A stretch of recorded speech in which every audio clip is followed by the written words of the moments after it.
Rational numbers क्या कहलाते हैं?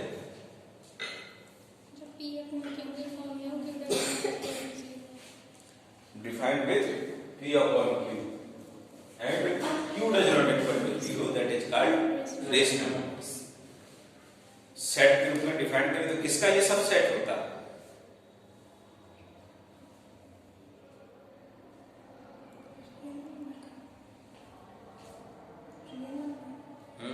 ये जैसे हमने ये इसमें डिफाइन किया हमने, तो n सबसेट ऑफ z, यानी कि जो n है वो z का सबसेट है, और n r का भी सबसेट होगा, और z जो है r का सबसेट नॉट n का। n जो है हम ऐसा नहीं कह सकते z सबसेट ऑफ n, लिख सकते हैं? नहीं लिख सकते, ये गलत है। तो इसी प्रकार से यदि हम रेशनल नंबर्स q की बात करें तो किसका सबसेट होगा? रेशनल नंबर्स किसका सबसेट होगा? रियल नंबर्स का। यानी कि हम क्या कह सकते हैं, यहां क्या आ जाएगा? Q सबसेट ऑफ R, यानी N subset of Z subset of Q subset of R। वो R किसका सबसेट होता है? Complex number. काय का होता है? कॉम्प्लेक्स। तो इसको हम ऐसा भी कह सकते हैं, C, that is complex. Complex से बड़ा सेट, यानी उसमें रियल और इमेजिनरी पार्ट्स भी जुड़ जाते हैं, वो काय का सबसेट बन जाता है? Complex number.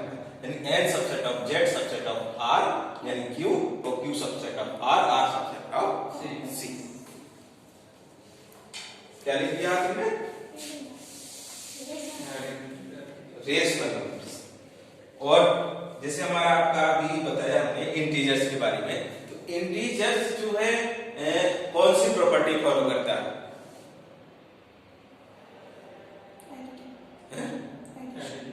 एडिशन में मल्टीप्लिकेशन पे तो करेगा ही करेगा। वो तो मान लीजिए हमारा तो नेचुरल नंबर भी एडिशन मल्टीप्लिकेशन नहीं करता है, नेचुरल नंबर भी तो करता है। लेकिन ये जो है हमारे फील्ड की प्रॉपर्टी सारी की सारी सेटिस्फाई कर सकता है। काय की प्रॉपर्टी? फील्ड की। और फील्ड की कौन कौन सी प्रॉपर्टी होती है? मुंह का दर्जा देती, बोलो। क्लोजर हो गया, एसोसिएटिव हो गया, कम्यूटेटिव हो गया, इनवर्स हो गया, आइडेंटिटी हो गया, और डिस्ट्रीब्यूटिव भी हो गया। यानी इतनी प्रॉपर्टी। और मल्टीप्लिकेशन की कौन कौन सी प्रॉपर्टी? मल्टीप्लिकेशन की कौन कौन सी property?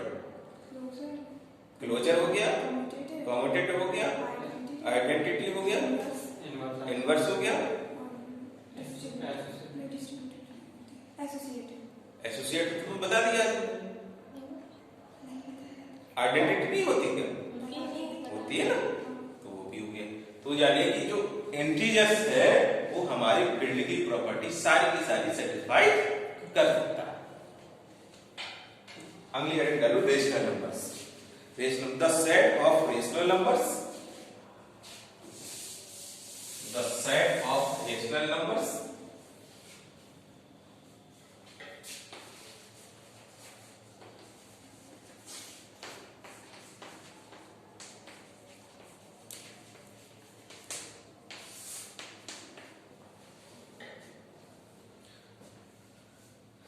contains all the real numbers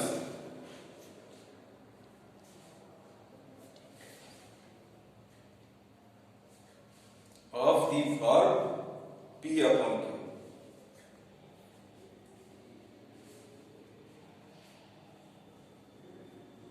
Of the form P upon Q. P क्या है और Q क्या है? कैसे होने चाहिए P और Q? कैसे होने चाहिए? इंटीजर्स होने चाहिए। क्या होने चाहिए? इंटीजर्स होने चाहिए। और इंटीजर्स के साथ साथ और क्या हो भी सकते हैं? इंटीजर्स के साथ साथ क्या हो सकते हैं? नेचुरल नंबर भी हो सकते हैं। भाई वो P and Q are all integers। देखो, where P and Q are integers and Q does not equal to 0. Q does not equal to 0. P and Q are integers and Q does not equal to 0. It is denoted by Q. Capital Q। इसको काय से denote करते हैं?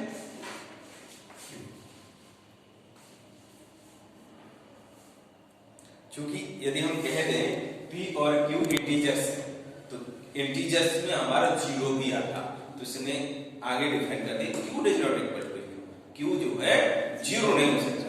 P तो zero हो सकता, P zero हो सकता, लेकिन Q हमारा जीरो नहीं हो सकता, क्योंकि जीरो भी आता है इंटीजर्स में, आता है कि नहीं? प्लस माइनस के दोनों पार्ट्स आते हैं, वो सारे के सारे नंबर्स तो हो सकते हैं, लेकिन जीरो नहीं हो सकता। तो 10 Q is equal to set P upon Q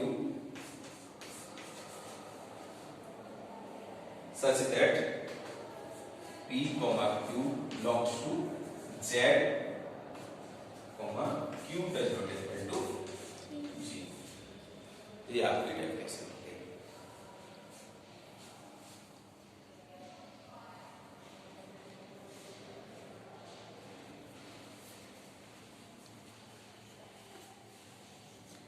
अगली हेडिंग डालो इरेशनल नंबर्स।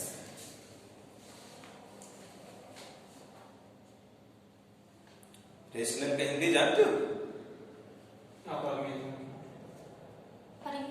परमेय और अपरमेय। रेशनल माने अपरमेय होता है। Rational numbers any real numbers, any real numbers which is not rational,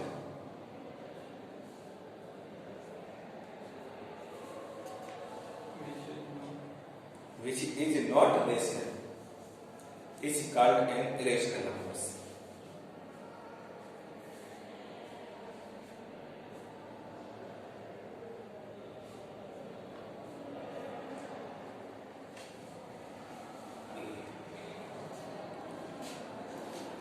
It is called irrational। The set R minus Q, यानी real number से Q को कम कर दिया जाए, रेशनल नंबर को कम कर दिया जाए, तो आपकी कैसे निकल आएगी साहब? Rational. The set of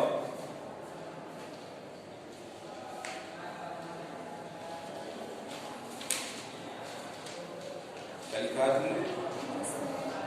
the set of R minus Q is the set of irrational numbers। लिख लिया? इसको स्टॉप।